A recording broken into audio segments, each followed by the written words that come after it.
dari Polres Metro Jakarta Barat akan menyampaikan rilis terkait perkara tindak pidana pembunuhan berencana, pembunuhan disertai tindak pidana lain dan atau pembunuhan sebagaimana dimaksud dalam pasal 340 KUH pidana, pasal 339 KUH pidana atau pasal 338 KUH pidana. Untuk tempat kejadian perkaranya, Jalan Angke Barat nomor 117 RT 05 RW 02 Kelurahan Angke Tambora Jakarta Barat. Waktu kejadian hari Sabtu tanggal 1 Maret 2025 sekitar pukul 14.00 waktu Indonesia bagian Barat. Pelapor atas nama Roni Effendi.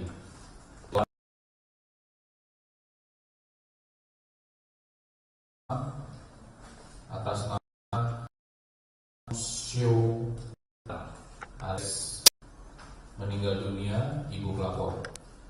Korban kedua Eka Serlawati meninggal dunia kakak pelapor.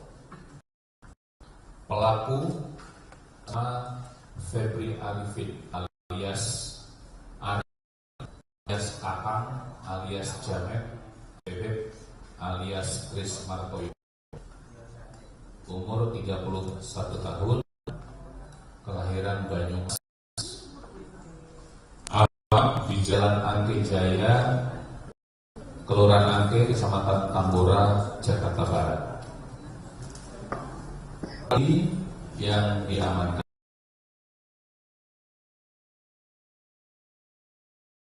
pakaian lengan panjang motif merah putih dan celana jeans milik Ban Chong Seo Lan alias Ji.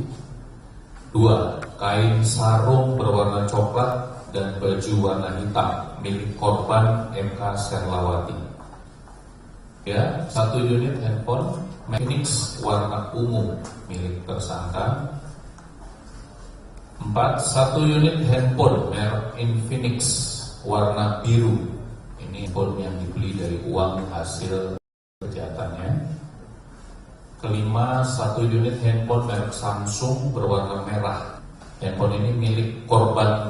6. 1 unit sepeda motor Jupiter warna hitam merah nomor 460 WAO.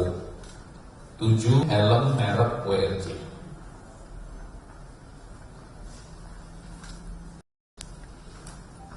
Untuk kronologis kejadian yang bisa kami sampaikan menurut pengakuan dari tersangka. Awalnya tersangka korban sebagai tetangga dan sudah rutin meminjam uang sejak tahun 2021 hingga 2025 yang berjanji pelunasannya secara dicicil. Namun sampai waktu kejadian hutang itu belum bisa dilunasi.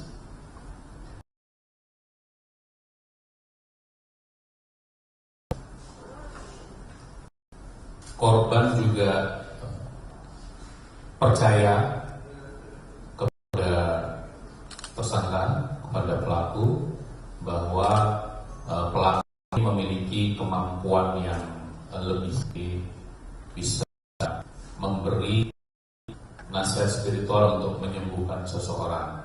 Kemudian juga mengaku memiliki teman Chris Martoyo sebagai ada uang. Juga mengaku kenal seseorang dukun cari jodoh bernama Kakang. Tidak lain adalah tadi yang sudah disebutkan sebagai nama alias. Jadi itu hanya mengaku-ngaku memiliki teman saja.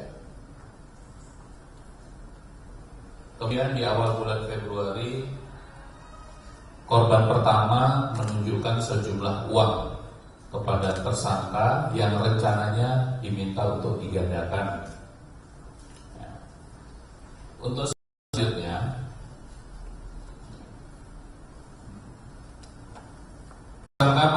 menggunakan nomor handphone lain, menggunakan nomor telepon yang lain, mengaku sebagai Kris Martoyo atau dukun pengganda uang, dan juga menggunakan lain sebagai Kakang.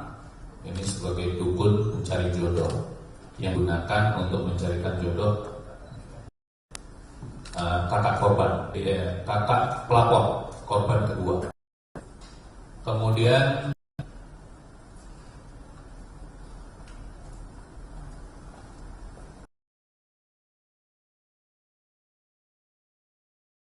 Maret 2020 itu sudah ada kesepakatan atau berjanji untuk melakukan ritual oleh dukun tadi pencari jodoh dan melakukan juga penggandaan uang. Pada saat tanggal 1 sekitar pukul 12 waktu Indonesia Barat, pelaku ini datang ke rumah korban membawa berbagai peralatan untuk ritual kedua kegiatan tersebut. Kemudian pada saat kejadian sudah ada persiapan untuk korban kedua melakukan ritual.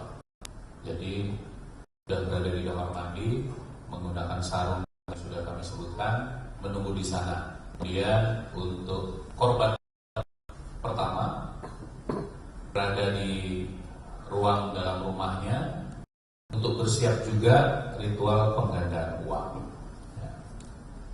Setelah komunikasinya melalui telepon, komunikasi melalui telepon, dan sudah dijanjikan uang akan digandakan.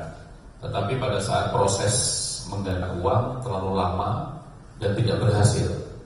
Akhirnya korban pertama marah-marah kepada pelaku dan mencaci maki pelaku. Itulah pelaku merasa tersinggung, merasa emosi.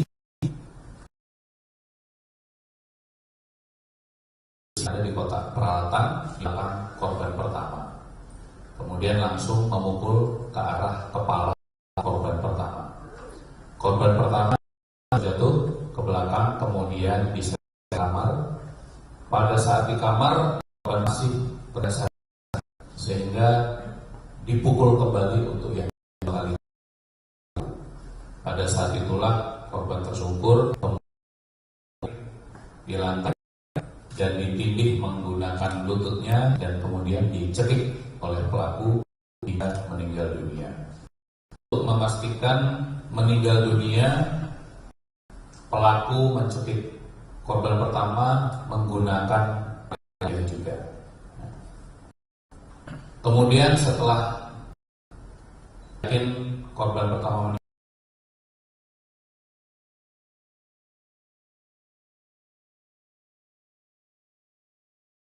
menutup pintu kamar. Setelah itu setelah itu pelaku sempat keluar di depan rumah sambil merokok sekitar 15 menit, memikirkan bagaimana supaya tidak ketahuan oleh korban kedua bahwa ibunya sudah meninggal dunia karena dibunuh oleh dia. Akhirnya setelah 15 menit pelaku masuk kembali ke dalam rumah dan langsung membawa besi ke dalam kamar mandi. Akhirnya langsung memukul juga di bagian kepala. Pada saat memukul di bagian kepala belum roboh, maksudnya belum meninggal dunia, korban sempat teriak tolong, kemudian dipukul lagi kemudian dipukul lagi di arah kepala, dan untuk meyakinkan korban kedua meninggal dunia, pelaku mencekik leher korban. Setelah yakin meninggal dunia, kemudian dibersihkan dan kedua korban di tempatnya masing-masing, yang satu di kamar dan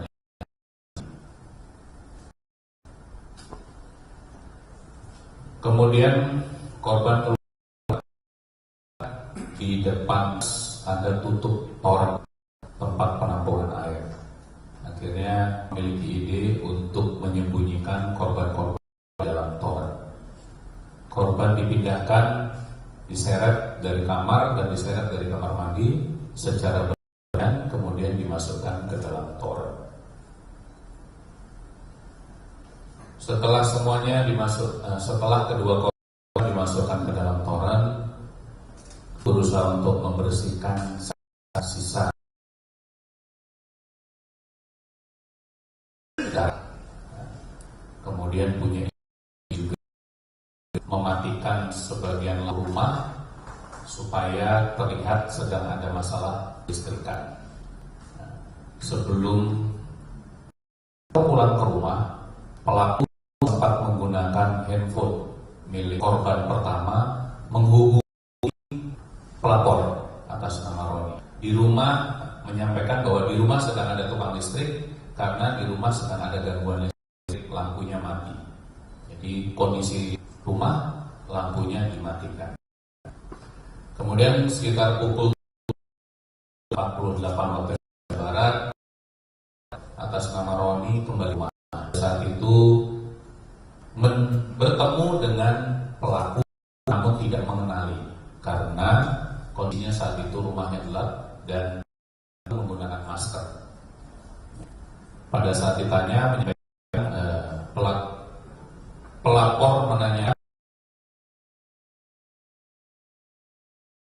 mana, kemudian pelaku menjawab, 5 menit yang lalu ibu bersama kakak keluar. Setelah itu pelapor bernama Roni 19.56 keluar rumah kembali menggunakan sepeda motor dan pelaku masih berada di dalam rumah. Setelah pelapor meninggalkan rumah, pelaku mencari uang yang tadi disebutkan korban pertama untuk digandakan. Dan ditemukan uangnya dan diambillah sejumlah 50 rupiah.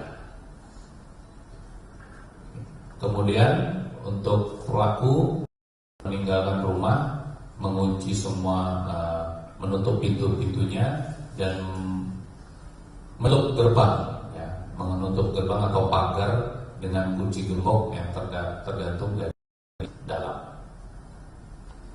Setelah itu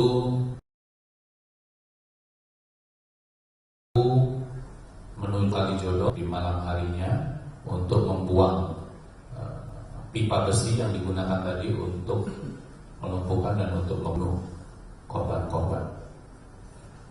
Pada tanggal 2 Maret sekitar pukul 4 waktu Indonesia bagian Barat, pelaku pulang kampung menggunakan sepeda motor, kemudian di daerah Cirebon membuang handphone Infinix milik korban pertama dan kemudian kembali ke kampungnya di Banyumas. Untuk pelaku berhasil diamankan di Banyumas pada tanggal 9 Maret 2025 sekitar pukul 23.30 waktu Indonesia bagian Barat. Untuk pasal Pasal 340 KUH pidana, barang siapa dengan sengaja dan dengan rencana terlebih dahulu merampas nyawa orang lain diancam karena pembunuhan dengan rencana. Pasal 339 KUH pidana, pembunuhan yang diikuti, disertai atau didahului suatu perbuatan tidak pidana yang dilakukan dengan maksud untuk mempersiapkan atau mempermudah pelaksanaannya atau untuk melepaskan diri sendiri maupun peserta lainnya dari pidana dalam hal tertangkap tangan ataupun untuk memastikan penguasaan barang yang diperoleh secara melawan hukum. Yang ketiga, pasal 338 KUH pidana, barang siapa dengan sengaja merampas nyawa orang lain diancam karena pembunuhan. Dari pasal-pasal tersebut untuk ancamannya yang pasal 340 ancaman pidana mati atau pidana penjara seumur hidup atau paling lama 20 tahun. Untuk yang pasal 339 pidana seumur hidup atau selama waktu paling lama 20 tahun. Pasal 338 KUH pidana ancaman 15 tahun penjara. Ya, terima kasih. Itu yang bisa kami sampaikan untuk pengungkapan perkara ditekannya 2 mayat ibu dan anak dalam toren penampungan air. Yes.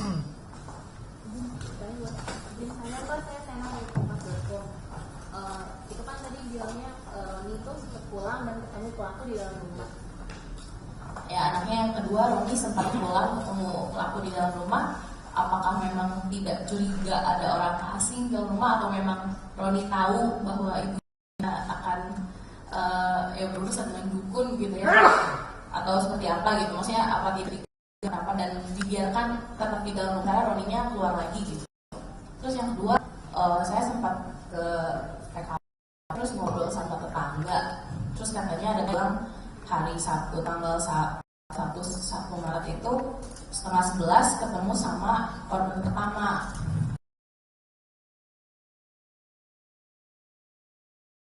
Dan katanya ngakunya mau pulang kampung katanya gitu, tapi memang cuma bawa tas lempar kecil aja gitu, bukan kayak mau mudik bawa banyak barang. Itu apakah si korban pertama hendak mengambil uang yang 50 juta itu, atau ada penjelasan lain gitu? Baik, terima kasih Pak. Terima kasih. Pertanyaan pertama boleh saya jawab ya. Jadi terima kasih. Kami dijelaskan dari pertanyaan dari Mbak terkait saudara pelapor Roni ya pada saat siang hari itu di WA oleh tersangka saudara Febri menanyakan tentang keberadaan terkait dengan perjalanan pulang KUH. Namun untuk ibu yang mengaku tersangka bahwa ada perbaikan listrik di rumah. Jadi Roni sama sekali tidak curiga, makanya Roni kurang lebih jam 17.48. Lalu ada pertanyaan dari Roni yang dijelaskan oleh Pak Kapolres tentang keberadaan ibu ataupun kakaknya tersebut. Pada saat itu memang kondisi rumah gelap, jadi dikondisikan oleh tersangka Febri bahwa seakan-akan ada kerusakan listrik di rumah korban. Untuk pertanyaan ibu terkait yang bagaimana ada informasi dan sebagainya, sebenarnya untuk diri mungkin dari tetangga mendengar, tapi dari hasil terkait mungkin ada terkait saudara korban, kakak korban Eka terkait minta tolong saja dijelaskan oleh pemeriksaan kami. Gitu. Ini melanjutkan pertanyaan dari Sena, Pak. Yang pertanyaan, ketika Roni kembali ke rumah, ini apakah tidak mencium adanya bau anjir ketika, dan apakah pelaku mengetahui bagaimana cara membersihkan bau anjir tersebut ketika melakukan pembunuhan? Barang bukti sempat disebutkan selain sepeda motor ada senapan angin. Kemudian senapan anginnya sepertinya belum ditunjukkan di sini, dan mungkin senapan anginnya ini dipakai tersangka untuk apa begitu, dan mengapa tidak ditunjukkan di sini. Dan mungkin itu sebelum lanjut tidak sebentar. Terima kasih Pak untuk pertanyaan terkait untuk saudara Roni kenapa tidak mencium bau dan sebagainya. Pada pukul 17.48 datang ke sana saudara Roni, namanya suasana gelap. Beliau katanya mau bersendiri, istilahnya si Roni kawan membersihkan dirinya sendiri itu katanya berangkat ke hari selanjutnya. Jadi kurang lebih Ada segera berangkat ke lantai 5 untuk mengikuti lapor kedua. Diulangi sekali lagi. Pada berangkat BO dan segera berangkat ke lantai 5 untuk mengikuti lapor kedua. Terima kasih. kami lanjutkan ya. Jadi terkait untuk saudara Roni yang pada pukul 17.48 datang ke rumah ataupun rumah ibu korban dan kakaknya 17.48. Pada saat itu dia membersihkan hanya lihat kamar mandi, dia baju. Setelah itu kurang lebih 1 jam dia langsung berangkat keluar karena dia percaya terkait dengan pengakuan dari tersangka saudara Febri dan sudah mengenal ibu dan kakak saya sudah 5 menit. Dan setelah saya percaya Roni kemudian keluar. Jadi setelah dari luar beliau nginap di, kalau tidak salah, di salah satu hotel, memang karena ada janjian sama temannya. Dan selanjutnya terkait untuk barang bukti dari Mbak tanyakan terkait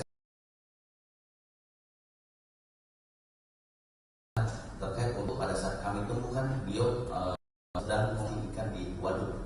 Jadi senapan angin itu digunakan untuk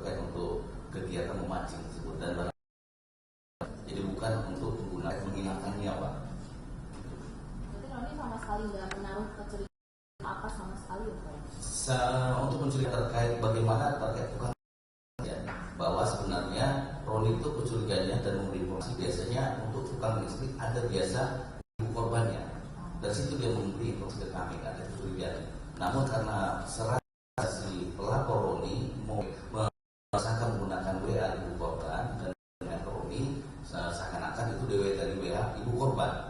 Dari situ dia menanyakan, oh ya udah nanti mungkin agak sore kami Roni kembali ke rumah. Di situ situasi disetting bahwa rumah itu gelap. Jadi seakan-akan ada padahal di tetangga sebelah terang rumah. Mungkin karena pikir ada aliran listrik atau seperti apa, makanya ada tukang listrik yang disiapkan oleh tersangka sendiri. Yang tadi diperintahkan oleh Chris atau kakak sendiri.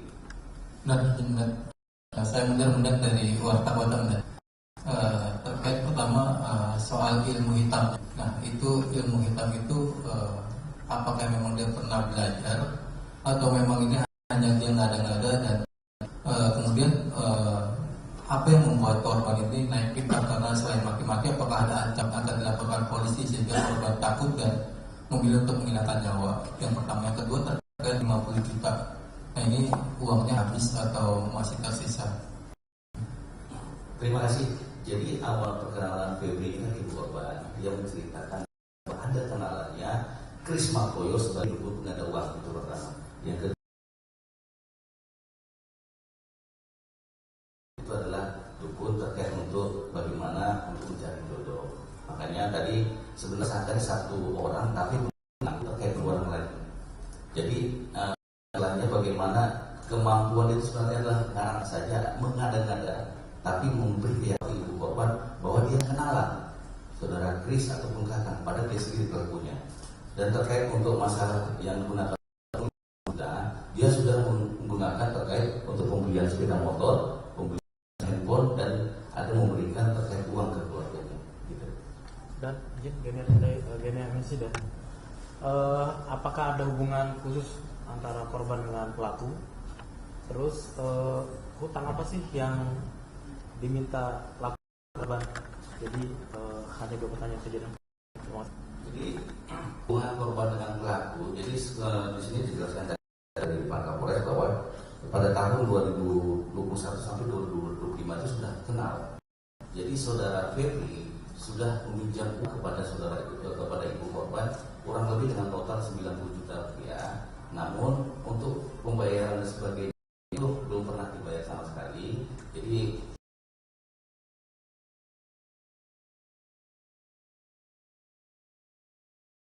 kemampuan dimiliki oleh Febri padahal ngaku pada kakak atau Chris, begitu mas. Hutangnya itu untuk apa dia? Kalau itu nanti terkait untuk katanya kemarin kami periksa untuk kebutuhan hidupnya saja untuk saudara Febri. Terakhir untuk bagaimana emosinya saudara Febri karena ibu korban secara langsung meminta untuk segera mengembalikan uang yang sudah dijanjikan oleh saudara Febri. Karena rasa marahnya korban mungkin kata-kata salah mencaci maki, timbullah rasa emosinya saudara Febri sebagai informasi si korban ini itu rentenir, itu benar nggak? Nggak lanjut Rentenir. Tetangga tuh bilang katanya korban pertama Inci ini tuh baik sekali karena sering minjemin uang, tapi kalau minjemin kalaupun nagih tuh nggak kasar gitu, maksudnya kan dikenal ramah, sering minjemin uang bahkan ngasih THR. Apakah sebenarnya ibu Enci itu juga keluarga yang maksudnya seseorang yang cukup berlebihan kah gitu? Terima kasih untuk korban. Kebetulan suami ibu korban sudah meninggal beberapa tahun sebelum kejadian. Sebenarnya dari ibu kedua korban sebagai ibu ini sebenarnya sangat dermawan karena memang bukan sebagai rentenir, tapi karena rasa sosial beliau sendiri. Jadi ada tetangga-tetangga kalau ada butuh beliau meringankan tangan tanpa memaaf pada rumah ataupun namanya membebankan harus ada barang harus dijadikan dan tapi karena jiwa sosial ibu korban yang bisa dibilang mungkin minjam hanya 10, 5 juta mungkin bukan dari keluarga berada tidak, tapi karena rasa jiwa sosial ibu korban meminjamkan ke tetangga ataupun orang-orang yang membutuhkan. Namun beliau tanda kutip karena saudara Febri meminjamnya cukup banyak, ini kapan untuk pembayaran?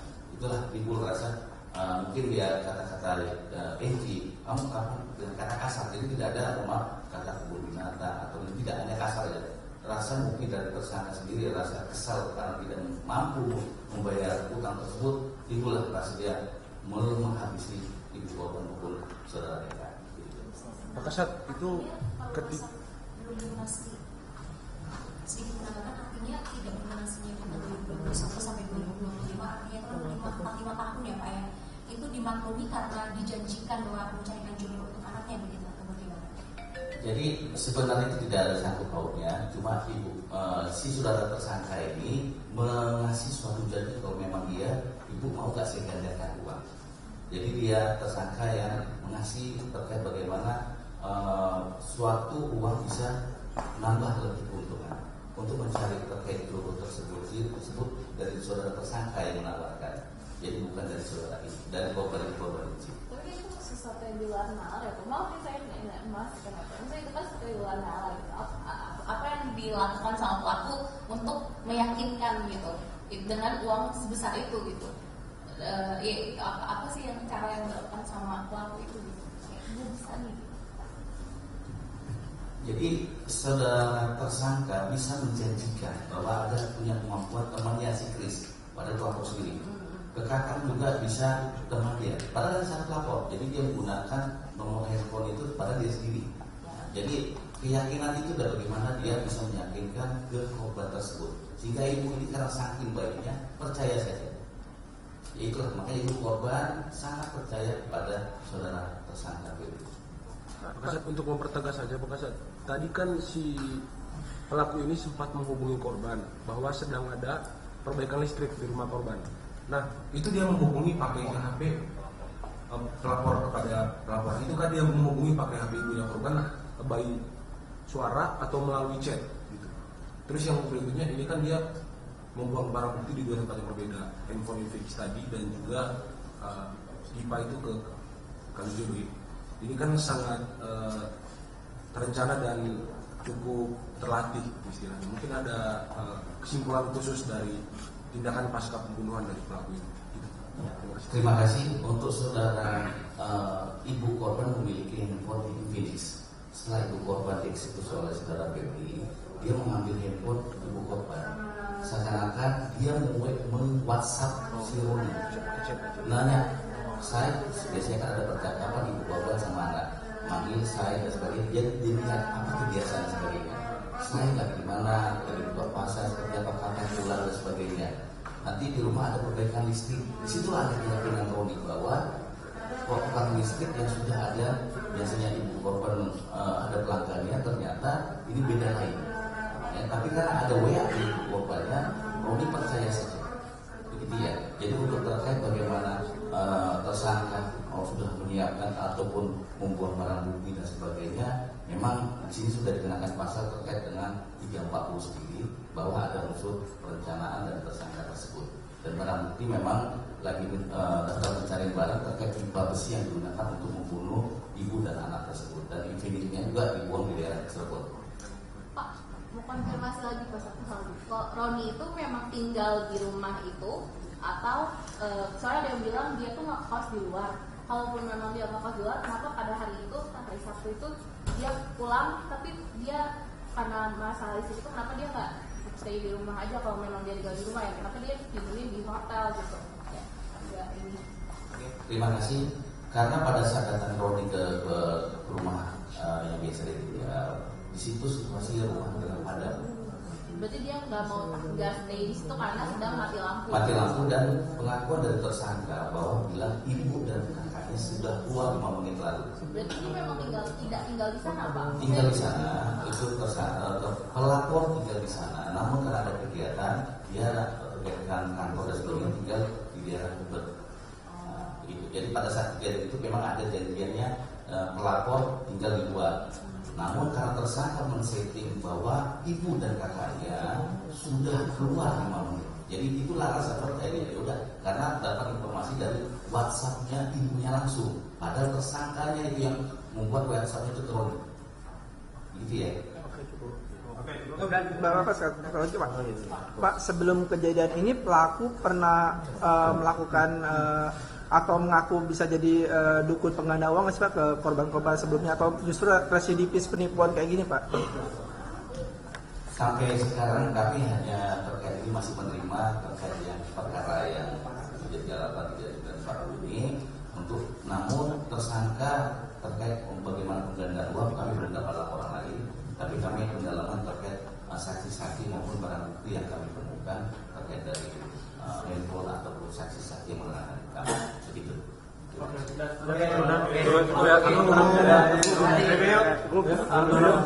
Korban. Terus kira-kira pernah nggak dia nipu ke orang lain juga? Utangnya berapa ke korban? Pernah nggak dia nipu ke orang lain atau minjem ke orang lain juga? Kami masih fokus terkait dengan ibu korban bahwa beliau meminjamkan uang dari ibu korban terkait adalah dengan jumlah 90 juta dari tahun 2021 sampai 2025. Jadi total adalah 90 juta. Iya, jadi terkait untuk keluar kami belum dapat laporan. Begitu.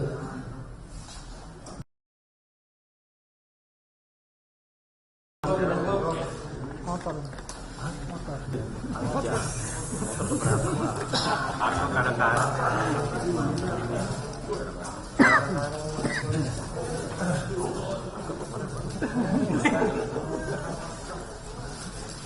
Benar puasa itu Pak. Tunggu matan. 1, 2, 3 tengah. Kiri Pak, kiri.